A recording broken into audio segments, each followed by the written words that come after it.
Welcome to the Double R Show, the podcast that features everything about North Lincoln County. The Double R Show, directed and produced by Paul Robertson and hosted by the voice of Lincoln City, Roger Robertson.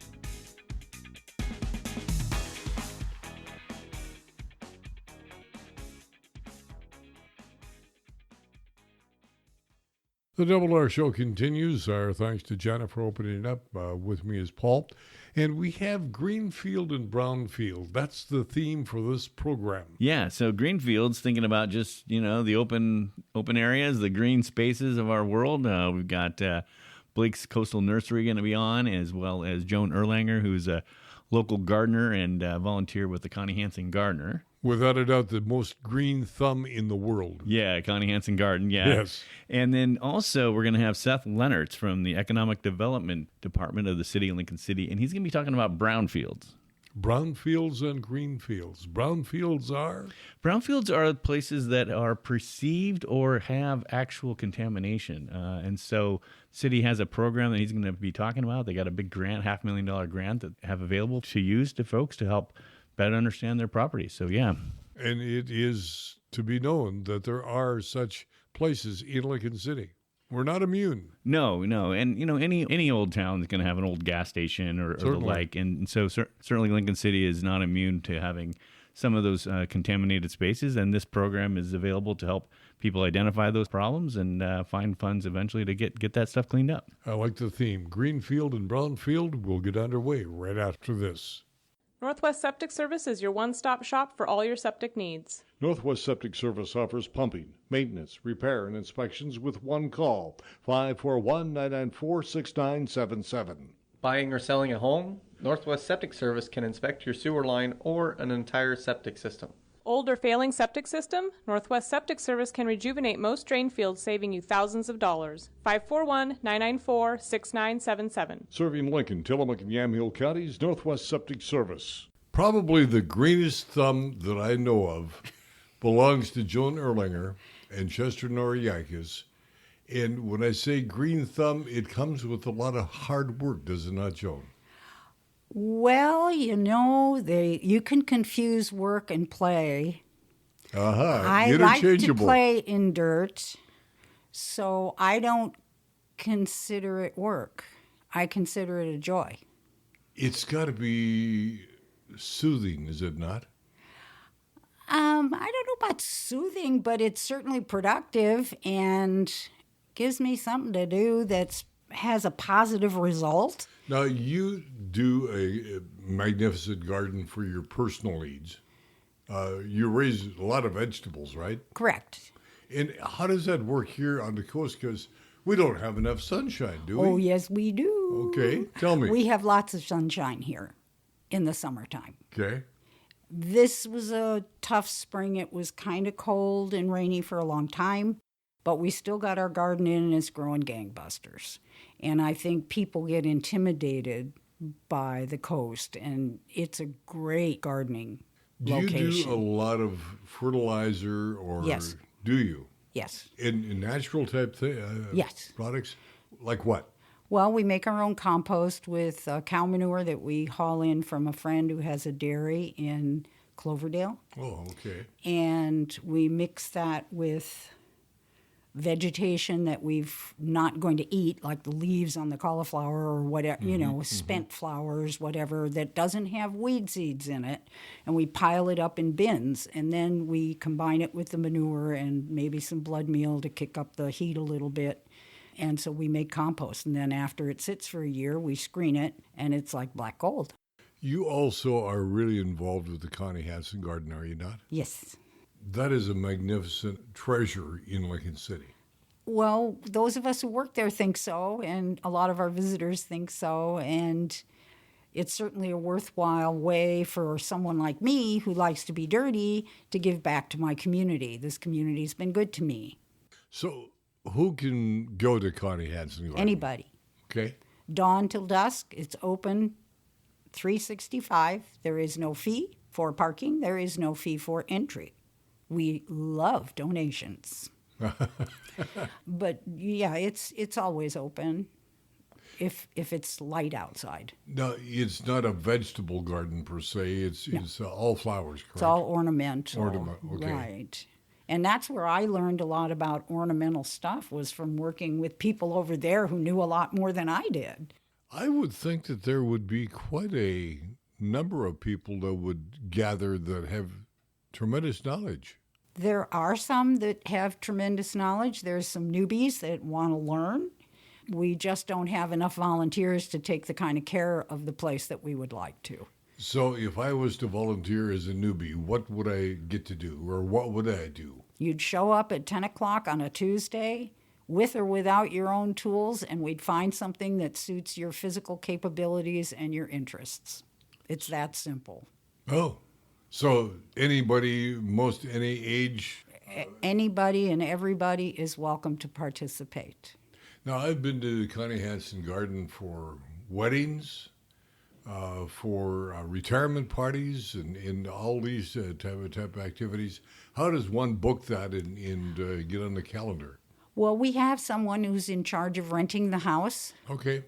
And I don't know who that is right now because I don't have anything to do with that. You're out there digging. I'm a dirt person. But we do have someone who's in charge of the house rental.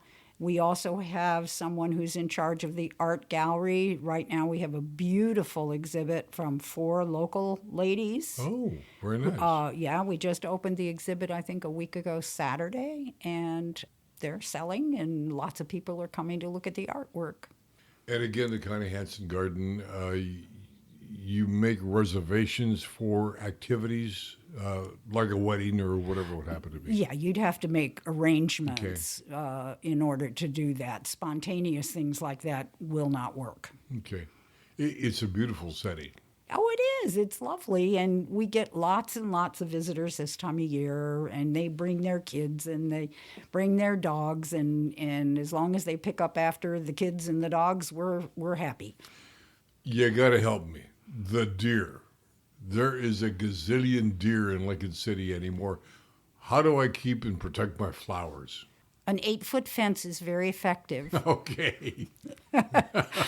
That's what we had to do when I lived on the farm. I mean, Okay. we had an 8-foot fence, and that kept them out. Here, if you're not fenced, you're going to have them come in. It's going to be lunch. One of the things we do now is, at home anyway, at our garden, is I have a 4-foot fence because I think the city has a limit on how high you can build fences these days. But I've got Tibetan prayer flags up above it, and that fluttering in the breeze, the deer don't like that.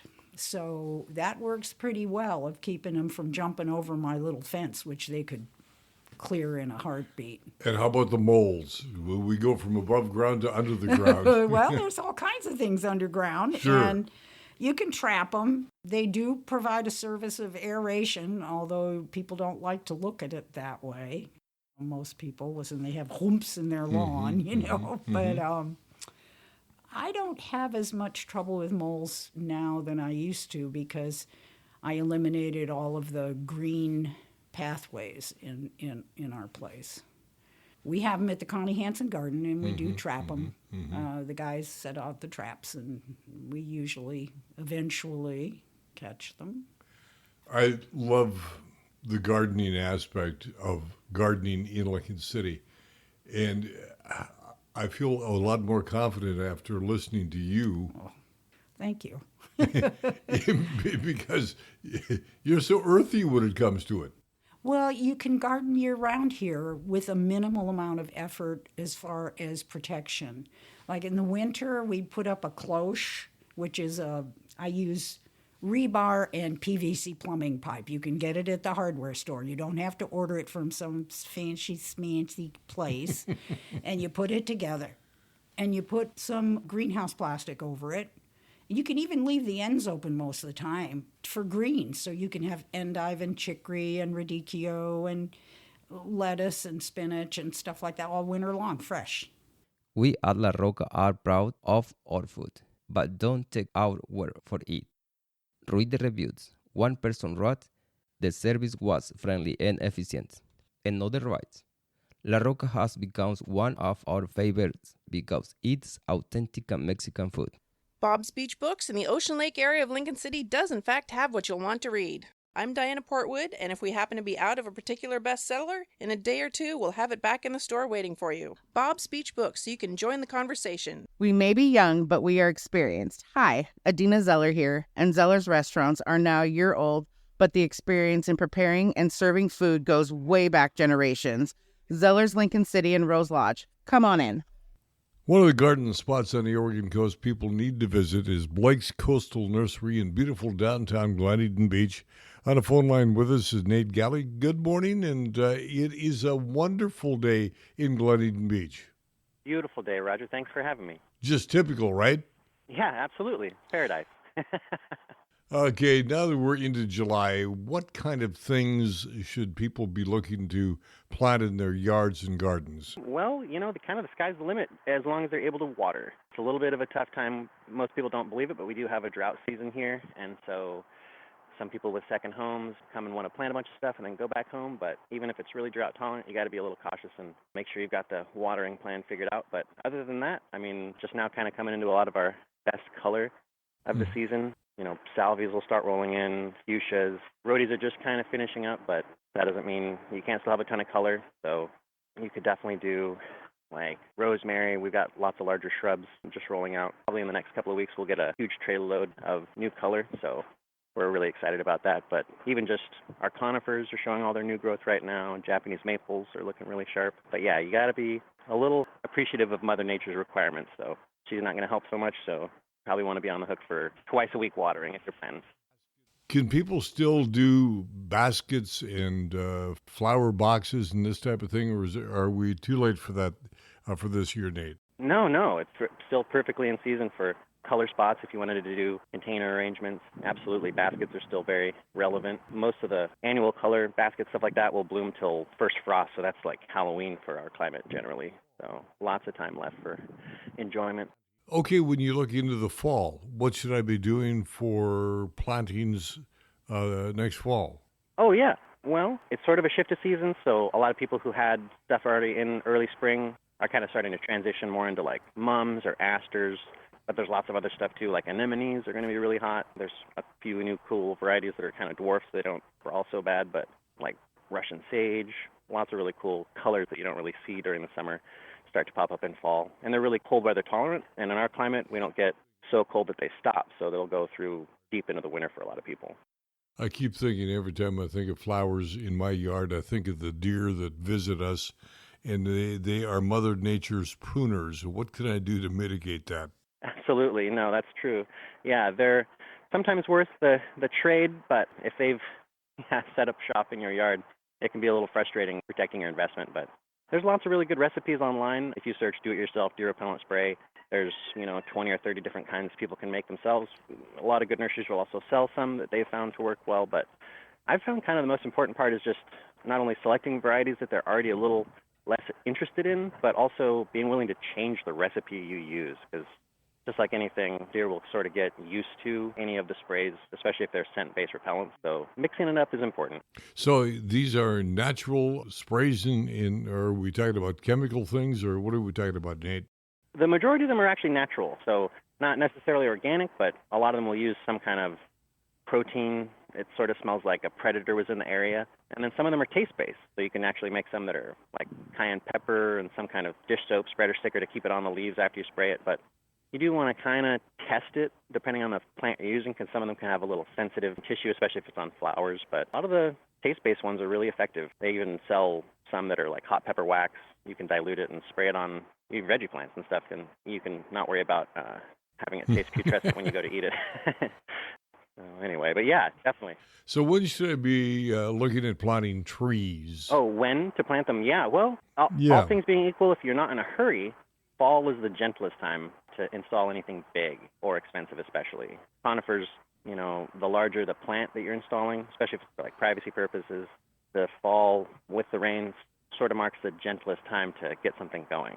It sounds counterintuitive because it's when our stormy season usually starts to pick up, but plants are kind of shut down, so they're not actively in as high demand for water and nutrients and stuff that like they would be in the summer and spring. But they can still develop a root system because our climate is warm enough. They can still get ahead on establishment. And then you've got like 6 months of rain where you don't have to baby it or be on the hook for irrigating it. I would have to think one of the biggest mistakes people make is planting something, a tree, a big tree, that becomes a big tree too close to your home. Yeah, you absolutely want to have the right plant for the right spot. It's really easy to go instant gratification mode and jam a bunch of stuff into maybe a space that can't support it over the long term.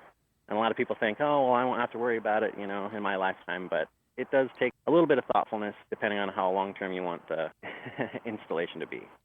Now, will you come out to somebody's home or business and help them select plantings? Because I know nothing. Oh, yeah, I'm very happy to do that. Depending on the time of the year, I'm more available for that than others. During our spring and summer, I'm a little tied to the retail space, but very happy to make on-site visits and consultations like that. I'm also really good if people want to bring in pictures. I kind of drill down with some questions and figure out what their little microclimate is, and very happy to do a quick on-site consultation, too, if that's easier. But, yeah, I'm happy to make house calls. Now, Blake's Coastal Nursery out in Gleneden Beach, open what days and at what time? Oh, thank you so much. So we're open from 10 to 5, Wednesday through Monday now. We just opened up on Mondays. So Tuesdays are only closed day for the time being. And I do try to keep up with that on our Facebook and Google pages. So if anything changes, try to make everybody aware of that in advance. But for now, Wednesday through Monday, 10 to 5. If you're single and 50, nothing out there. It's like walking up on an avocado bin. There's like 7 left. 5 are rotten, 2 are suspect. You just end up leaving with an onion. Rodney Carrington, 2 shows on Saturday, August 3rd, Chinook Winds Casino Resort. And any man that thinks he's going to run off and find him some little 30-something who's 50 years old, good luck with that. They're a lot of fun, but eventually you have to talk to them. That's when the breakdown begins. So what do you want to do with your life? Just travel the world.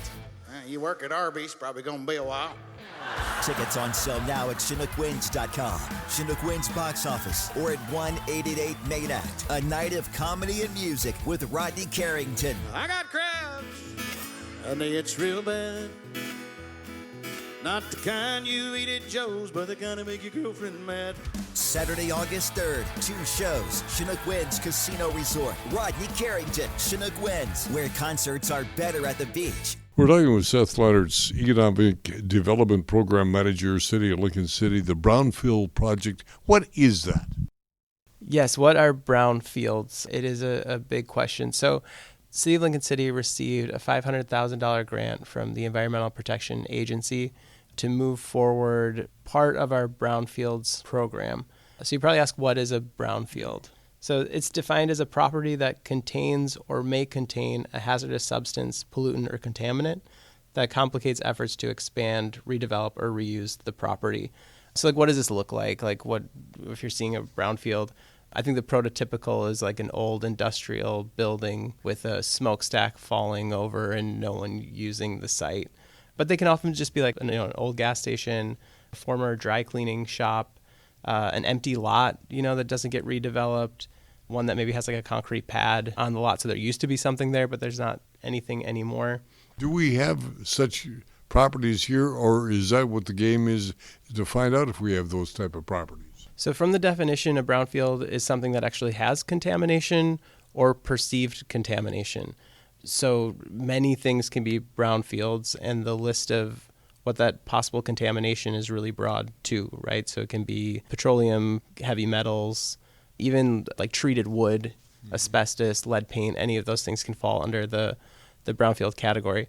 So yes, the city does have brownfields, and then those can fall into 2 buckets. They can fall into known brownfields, which there's actually been some sort of environmental action on the site, or the perceived brownfield, where again, you can just kind of look at it and see the site's not being used. It's, has some sort of impediment to moving forward. So then you can think like, oh, that probably is a brownfield. And that's what this grant that we got is really great, because that grant then can help us actually start doing the environmental assessments on the property. So the monies that you have right now are to determine if we have such properties in town? Right. So for the last 5 years, I would say like the city in this office has really put like a concerted effort to put together like a comprehensive brownfield program. And really the end goal of this is to redevelop properties, right? Like if a property is sitting there and it's not developed, it's not at the highest best use for the property owner, so they're probably not getting the revenue on it that they need. For the city, we're not getting tax revenue on it. And it can be an eyesore, in addition to the possible environmental health if there is like real contamination on the site. So the city has started this like 5 years ago, beginning with kind of step one was like, let's start to identify where these potential brownfields are. And the city got a grant through EPA, and they did an inventory and a prioritization of sites throughout the city. Then the second step now, which what this grant is helping with, is this assessment of properties, which can be this like phase 1 or phase 2 environmental assessments. And if you want to like think about it, think of it as like an inspection of your property or your home. Like if you're going to sell your house or buy a house, you want to have an inspection done, right? These phase 1 and phase 2s are the environmental equivalent of that. If I own a piece of property and I am suspect that it's been contaminated, would I be wise to bring that forward to the city, or is this something I had to bury? So there's kind of 3 reasons why a property owner would get in touch with this program, interact with this program. So the first one would be that situation, right? I think there may have been some contamination on this property at some point, but I don't plan on doing anything now, so I'll just kind of wait. And it sits in the back of my mind that I probably have some contamination. Or you might want to know what's the actual extent of the contamination that you have on this property. So at that point, you could come to us. We could do a phase 1 assessment, which is more high level. And the conclusion of that would be like yes or no, like you have some contamination or you don't. And then if there is some contamination, they do a phase 2, which gets to the extent of it. So that's the first way you'd probably interact with this. Like, you might have some contamination on your site and you just kind of want to know what the extent of it is. The second one would be that you actually want to redevelop your site or you want to do something different with it, in which case having this assessment is probably going to be required either in the development process, or a bank is going to want to give you money, to do that development, and they want to make sure that the site is clean. So that'd be one if you want to like reuse the property. And then third, this comes into any like property transactions. So again, if you're going to buy a property, you'd have a number of due diligence things that are going to happen, right? Like an inspection, but a bank's also going to want to see an environmental assessment completed before they'll finance it. So I think those are the 3 big ways that you would interact with this program. It does make a lot of sense then for somebody to come forward and say, let's check out what I actually have. Yeah, I would say so. And you can be in front of it. I mean, I think some people before they sell their house, they like to do an inspection first so they sort of know what they're dealing with. Some like to wait until the actual transaction takes place. So I think it's somewhat up to the property owner. What I would say is that we only have this grant for another 2 years. So this funding is limited. So if you are someone who thinks like, oh, maybe I have something going on here, now would be a good time to take advantage of this funding. And then, as I was talking about earlier, kind of like this comprehensive approach that we have, once we identify there is some contamination on the site, then it's not just like, okay, thanks, bye. There are cleanup funds available that the city can help with. We don't have that funding in-house yet, but we can help Department of Environmental Quality, Business Oregon, some others have funding available then to possibly do cleanup. So the program, again, starts with you here in the Economic Development Office, Urban Renewal. That's right, yeah. It gets a little complicated, so I would just recommend reaching out to our office, let us know your situation, and then we can start working with you. And we didn't mention, but primarily we're looking at like multifamily, commercial type buildings. Like normally for your home, you generally wouldn't need to do a phase 1 unless you know some contamination. So yeah, for the most part, I think we're talking business community, property owners. And then, yeah, I would say get a hold of us first, and then we can help you through the process. And as part of this grant, we have a contractor that we use, Foster Alongi, a really well-known contractor. They'll come out and do the inspection for you. And again, this is all free. This is an EPA grant that the city had to put no matching funds towards, and the assessments are free for you too. Wouldn't it be great to have all your insurance needs handled by one agency? This is Charlotte Lado with Farmers Insurance and the Insurance Store. Visit our office next to the Wildflower Grill in Lincoln City. Let us be your one stop for your personal, commercial, health, and Medicare insurance needs. If you're looking for great early garden fresh produce, it's Kenny's IGA in the Bay Area of Lincoln City. 4 generations of Morgans caring for your every grocery need. All of your favorite beverages, a full deli, meat, produce, and of course, groceries. Informative at the very least. Greenfield and Brownfield, a great theme. Way to come up with that one. That's yours. Well, thank you very much. I like it. Greenfield and Brownfield, what a concept. And, of course, it is so true. We do have lots of green, and I'm sorry to say we do have some brown spots as well. Sure do. Let's get them fixed. Now, upcoming, we'd like to remind you the Lincoln City National Night Out. This is going to be on Tuesday, August 6th, 5 to 7 p.m. I know it's next month, and but we need to keep you informed. Put it on your calendar so you don't forget. Here's something else to put on your calendar and not forget. It is the 25th anniversary of Angels Anonymous, the Festival of the Trees. This will be up in the Convention Center of Chinook Winds Casino Resort. Hot lava Polynesian entertainment and an authentic luau buffet. I've seen the menu. I've seen the menu. I want to be there.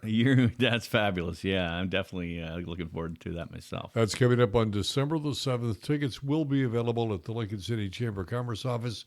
I don't believe they're on sale yet, but as soon as they're up and on sale, we'll certainly let you know. But put it on your calendar for December 7th. Formal attire will be recommended. Okay. Yeah. Your best Hawaiian shirt or your tuxedo. Oh, okay. Well, I guess they both qualify. I They got both one of each qualify. now. Grief Support Group in-person meetings being held in Lincoln City. Takes place 2 to 3, the first and third Tuesdays of each month. Contact Samaritan Evergreen Hospice at 571-574-1811.